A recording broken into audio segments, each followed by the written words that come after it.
আমরা বলি না বাবা শাহজালাল, বলি না? কি শাহজালাল বাবা বলি না? পীর সাহেবরে বাবা বলছি কেন? কত প্রশ্ন। হ্যাঁ, পীর সাহেবরে বাবা বলছেন কেন? মুসলমানের বাবা হবে একজন। কি বুজুর্গ! মুসলমানের বাবা একজন না, মুসলমান সহ আমাদের সবার জন্মদাতা বাবা হইল একজন, কিন্তু আরো বাবা আছে। জন্মদাতা বাবা একজন হয়, আর এছাড়াও আরো বাবা মুসলমানের আছে। মিল্লাতা আবিকুম ইব্রাহিম হুয়া সাম্মাকুমুল মুসলিমিন। সমগ্র মুসলিম মিল্লাতের বাবা হযরত ইব্রাহিম আলাইহিস সালাম, সমগ্র মানব জাতির বাবা হযরতে আদম আলাইহিস সালাম, আবুল বাশার মানব জাতির বাবা।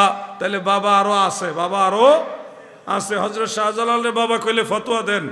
দেখেন, আপনি বলেন একজন বাবা, এখানেই তো দুইজন বাবা পাওয়া গেছে। ইব্রাহিম আলাইহিস সালামও বাবা, আদম আলাইহিস সালামও বাবা। আরো বাবা আছে। তাফসিরে রুহুল বয়ান খোলো, অথবা তাফসিরে তাবারি, তাফসিরে ইবনু কাসিরের মধ্যে দেখো, আন-নাবিয়্যু আওলা বিল মুমিনিনা মিন আনফুসিহিম ওয়া আজওয়াজুহু উম্মাহাতুহুম। এই আয়াতের তাফসিরের মধ্যে উল্লেখ হযরত ইবনে মাসউদ, হযরত ইবনে আব্বাস রাদিয়াল্লাহু আনহুমা, তিনারা বলেন ওয়া হুয়া আবুল লাহুম, আমার নবী হলো মুমিনের রুহানি পিতা। সারা পৃথিবীতে যত মুমিন আছে সবার বাবা। রুহুল বয়ানে উল্লেখ আছে আবুল আরওয়াহ, সমগ্র সৃষ্টি জগতে যত রূহ, সব রূহের বাবা হলো মুহাম্মদ মুস্তাফা সাল্লাল্লাহু আলাইহি ওয়াসাল্লাম। আমার নবী আদম নবীর বাবা, ইব্রাহিম নবীর বাবা, ঈসা নবীর বাবা, সব বাবার বাবা মুহাম্মদ মুস্তাফা সাল্লাল্লাহু আলাইহি ওয়াসাল্লাম। বাপ খুঁজে পায় না, বাবারও বাবা আমার নবী। আদম নবীর এমনি কোনো বাপ নাই, কিন্তু রুহানি দৃষ্টিতে আদম নবীর বাবা আমাদের নবীজি। ঈসা নবীর বাবা নাই, ওনাকে আল্লাহ বাবা ছাড়া বানাইছে, কিন্তু রুহানি দৃষ্টিতে ঈসা নবীর বাবা আমাদের নবী। তোমার জন্যই বানায় আছে আমার আল্লাহ এই সারাটা দুনিয়া গো নবী। নবী তুমি ইমামুল আম্বিয়া, বলুন না, নবী তুমি। এই কথাটা কেন টান দিলাম? বাবার কথা হঠাৎ করে কেন টান দিলাম? হাকিকত হলো ওই যে তোহফাতুল আহওয়াজি কিতাবের নাম কইছি, এই কিতাবের যে লেখক লামাযহাবীদের বড় একজন শায়েখ আব্দুর রহমান মুবারকপুরি, ওনার নামের সাথে একটা লকব আছে আবুল উলা।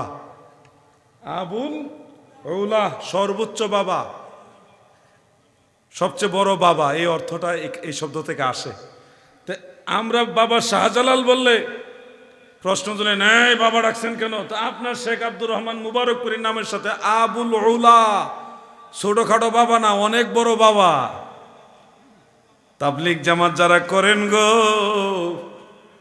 আপনাদের মধ্যে একজন বড় আলেম আছে, হাটাজারি মাদ্রাসার শাইখুল হাদিস ছিলেন, আল্লামা মমতাজুল করিম সাহেব, নামটা মনে রাখবেন, মমতাজুল করিম সাহেব হাটাজারি মাদ্রাসার শাইখুল হাদিস ছিলেন।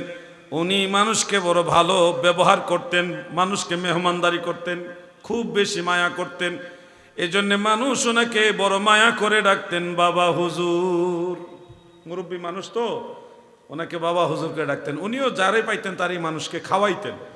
তো ওনার উপাধি হয়ে গেছিল বাবা হুজুর। পোস্টারের মধ্যে ওনার নামের সাথে লেখা থাকতো আল্লামা শাইখুল হাদিস মমতাজুল করিম সাহেব, ব্র্যাকেটে লেখা থাকতো বাবা হুজুর। তাহলে বাবা তো তাবলীগ জামাতেও আছে, তাবলীগ জামাতেও বাবা আছে। বাবা শুধু সিলেটে না, আপনার ভিতরেও আসুই। জামাত ইসলাম যারা করেন, আপনাদের দলের প্রতিষ্ঠাতার নাম হলো সৈয়দ আবুল আলা মওদুদী সাহেব। ওনার নামের একটা লকব হলো আবুল আলা।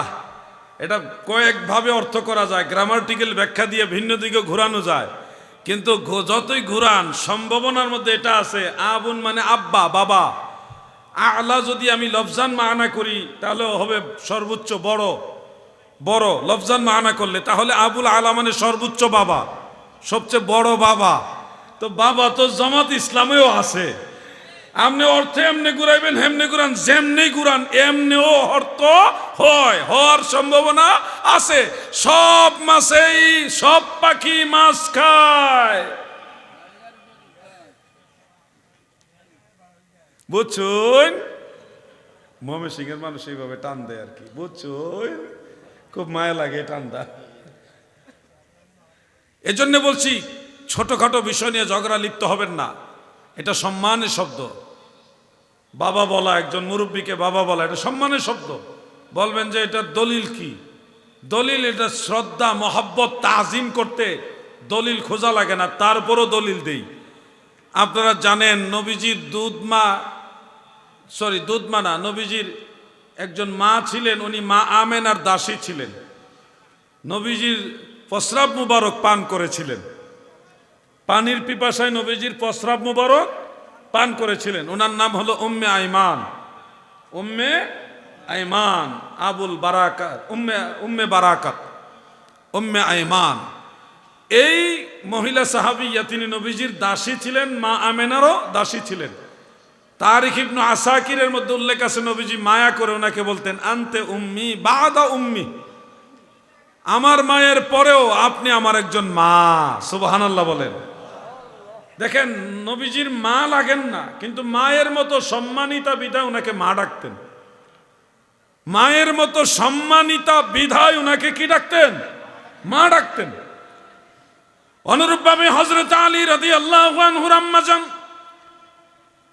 আবু তালেবের স্ত্রী ছিলেন, ওনার নাম হলো ফাতেমা বিনতে আসাদ। ওনাকেও নবীজি মা বলে ডাকতেন। উনি যখন ইন্তেকাল হলেন নবীজি নিজে ওনার জানাজার নামাজ পড়াইছেন। জানাজা পরে নবীজি ওনার জন্য দোয়া করেছিলেন এইভাবে, আল্লাহুম্মা গফিরলি উম্মি ফাতেমা বিনতে আসাদ, আল্লাহ আমার মা ফাতেমা বিনতে আসাদকে আপনি ক্ষমা করে দেন। মা বলে ডাকছে, অথচ মা লাগে না, চাচি লাগে, চাচি। মা লাগেন না, মায়ের মতো সম্মানিতা বিদায় নবীজি মা ডাকছে।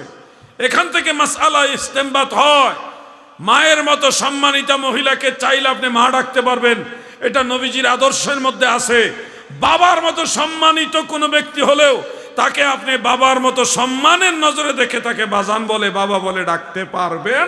এটা ইসলামে ডিসঅ্যালাউ করে না, এটাকে অগ্রহণ করে না, এটাকে অ্যাকসেপ্ট করেছে।